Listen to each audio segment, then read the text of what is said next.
सभापति महोदय जी, अध्यक्ष महोदय जी, सम्मानीय श्री विशिष्ट अतिथिगण जी, आए हुए सभी आदरणीय अतिथियों को सादर प्रणाम करती हूँ। ये सही बात है कि कल हमको बोलने का बहुत मन था, क्योंकि मेरी बहुत सारी बहनें यहाँ संख्या उनकी बहुत ज़्यादा थी। आज थोड़ा कम हो गया है, चूँकि ठंड का दिन था, बहुत लोग कल ही वापस हो गई हैं। फिर भी मुझे लगता है जो भी है वो मेरे लिए काफ़ी है।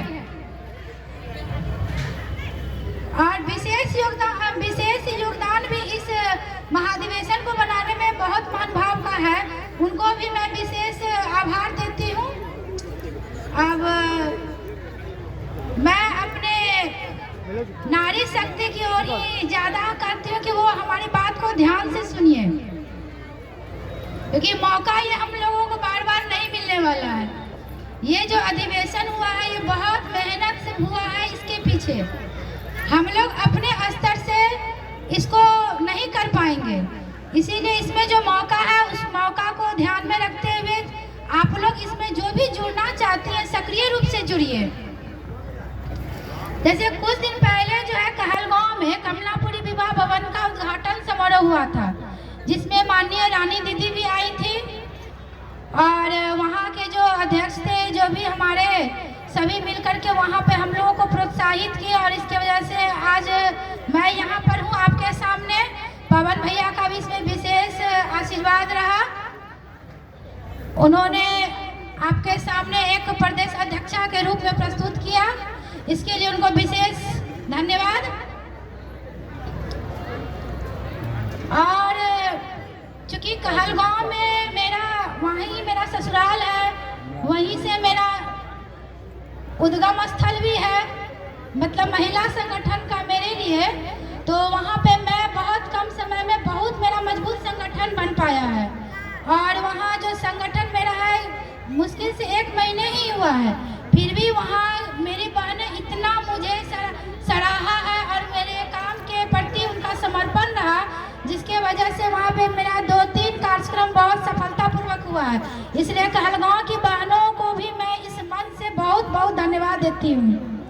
बहुत सारी बहनें जो है मेरी कल थी वहाँ, बहुत चली भी गई है, लेकिन जो है मेरे लिए वही काफ़ी है और उनका यहाँ रहना ही काफ़ी है मेरे लिए। और उनके आशीर्वाद से मैं आप लोगों के साथ बहुत आगे काम करना चाहती हूँ। चूँकि मैं नारी शक्ति का नेतृत्व कर रही हूँ, इसीलिए मेरा जो काम का विषय है वो इसी के संबंधित कार्यों पर रहेगा। और जैसे कि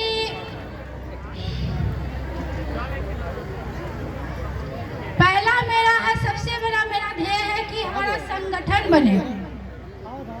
चूँकि महिला का संगठन जो स्थानीय स्तर पे हो या प्रांतीय हो या राष्ट्रीय हो, राष्ट्रीय स्तर पे थोड़ा बहुत तो है अभी, जिसकी रानी दीदी अध्यक्षा है, लेकिन स्थानीय स्तर पर और प्रांतीय स्तर पर ना के बराबर है।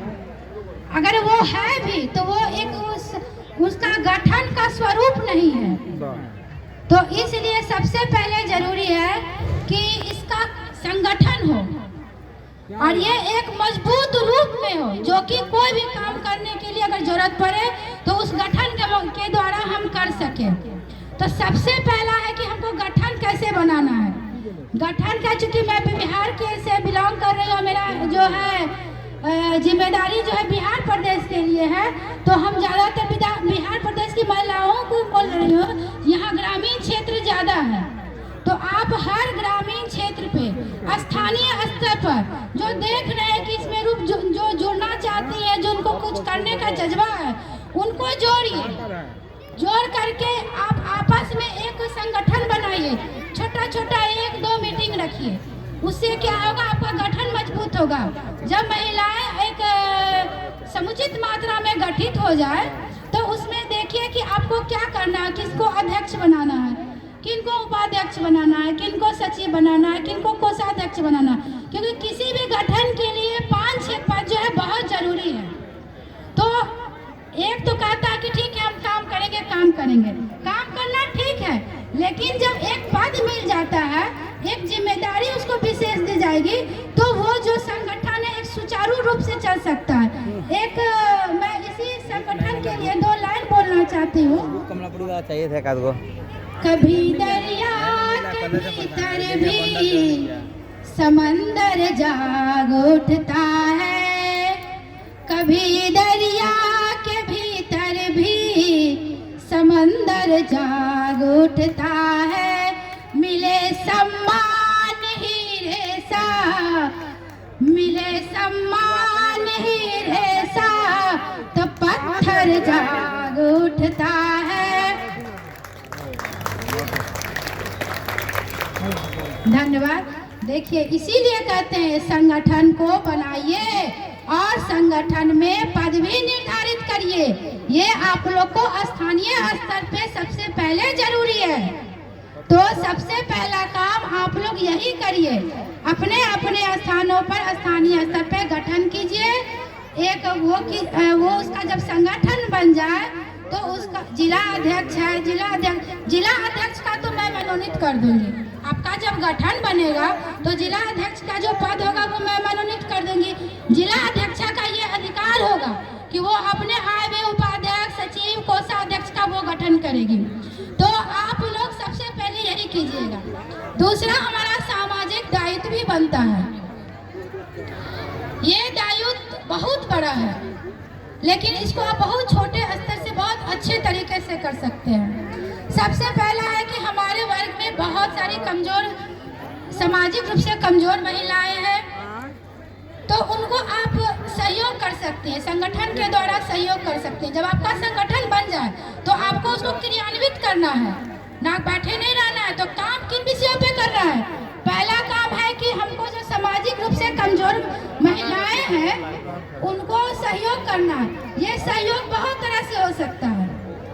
आर्थिक रूप से भी आप सहयोग कर सकती हैं, आर्थिक रूप से भी सहयोग कर सकती है। दूसरा है कि उनको प्रशिक्षित करके, जैसे कि सिलाई कटाई बुनाई है, या अचार पापड़ बनाने के प्रशिक्षण देके, या टीचिंग के माध्यम से, ये सब करके उनको प्रशिक्षण देके आत्मनिर्भर भी बना सकती हैं। दूसरा, एक हमारे सामने दहेज प्रथा का भी बहुत बड़ा मुद्दा है। इस पर भी रोक लगाने के लिए आप लोगों को आगे आना होगा। विस्तार पूर्वक इन लोगों को आप अपने अपने स्थानीय स्तर पर इस पर विस्तार पूर्वक हम चर्चा करेंगे, क्योंकि एक मंच की भी गरिमा होती है। हर विषय पे मैं मंच ज़्यादा बोलूं तो वो भी थोड़ा सा समय का दुरुपयोग हो जाएगा। दूसरा है कि शादी विवाह के समारोह में बहुत ज़्यादा फिजूल खर्ची हो रही है। यह दहेज का दूसरा ही रूप है कि उधर से लो, इधर एकदम भव्य खर्चा कर दो। क्या जरूरत है इसका? थोड़ा कम में भी कर सकते हैं। जरूरी है 56 प्रकार का भोजन बनाना? 56 प्रकार के भोजन तो भगवान के लिए बनाए जाते हैं। 15-20 बनाइए और उसी में बढ़िया से स्वागत कीजिए। फिजूल खर्ची पर रोक लगाइएगा, एक तरह से दहेज प्रथा पर भी अपने आप अंकुश लग जाएगा। तीसरा है कि तलाकशुदा और विधवाओं का पुनर्विवाह के लिए भी हमारे समाज में जागरूक होना पड़ेगा। बहुत सारी हमारे लिए एक बड़ी समस्या है। फिर है कि एक मातृत्व शक्ति के लिए भी एक बहुत बड़ी जिम्मेदारी है। आजकल का जो जनरेशन है, बच्चे हैं, वो पश्चात सभ्यता की ओर बहुत ज़्यादा अग्रसर हो रहे हैं। इसके लिए माएँ ज़्यादा जिम्मेदारी हैं, वो उधर की ज़्यादा ध्यान देती है, अपनी संस्कृति की ओर कम ध्यान देती है। तो आप ये जिम्मेदारी लेके एकदम सजग रूप से रहिए कि अपने बच्चों को अपनी संस्कृति से जोड़े रहिए, ताकि वो दूसरे संस्कृति में जा करके अपना परिचय न बनाए।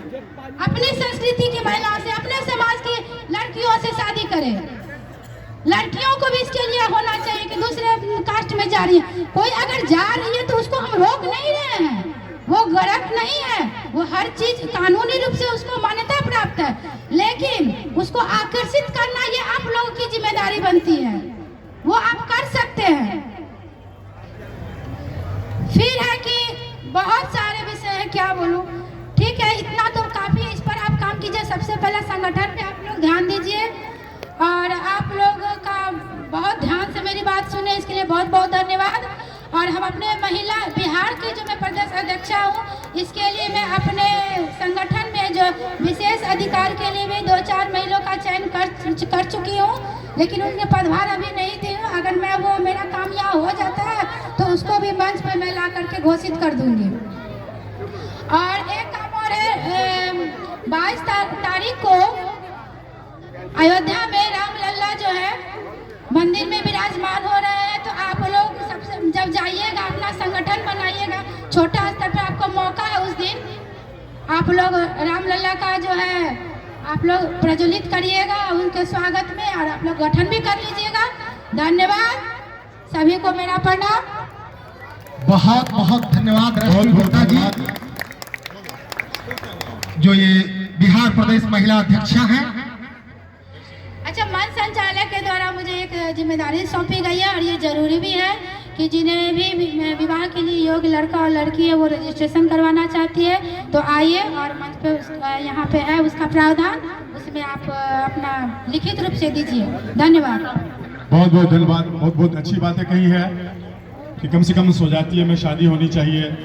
यदि वैश्य में ही दूसरे जगह करते हैं तो कानूनी वैध तो है ही, लेकिन मैं एक छोटा सा चीज़ कहूँगा कि बुरा नहीं मानेंगे, दहेज पर चर्चा भी की है कि दहेज बंद होना चाहिए, अच्छी बात है, लेकिन मैं समझता हूँ जितने पोषक पुरुष नहीं है उससे ज़्यादा पोषक दहेज के लिए महिला है। वो हमेशा कंपैरिजन करती है, फलाने को बेटा को तो यह मिल गया, हमारे बेटा को क्या मिला, क्या उससे कम है। इसलिए मैं अनुरोध करूंगा कि कम से कम आप अपनी आत्मशक्ति को मजबूत बनाएं। मैं समझता हूँ पुरुष 2 साल लेंगे, बाहर से आएंगे, घर में आएंगे तो क्या होगा मैं शब्द से नहीं कह सकता, लेकिन आत्म मंथन और चिंतन करने की आवश्यकता है। तो पहले आप मजबूत होइए, क्योंकि आप एक माँ हैं, आप एक बहन हैं, तो आप खुद सोचिए कि इसके लिए क्या करना चाहिए। मन से बोलने से सारा काम संपन्न नहीं होता। अब मैं मधुबनी जिला से आए हुए हैं मेरे जिला अध्यक्ष तुलसी प्रसाद गुप्ता जी, वो भी अपनी बातों को रखेंगे, कल नहीं रख पाए थे। मैं धन्यवाद देता हूँ तुलसी बाबू को।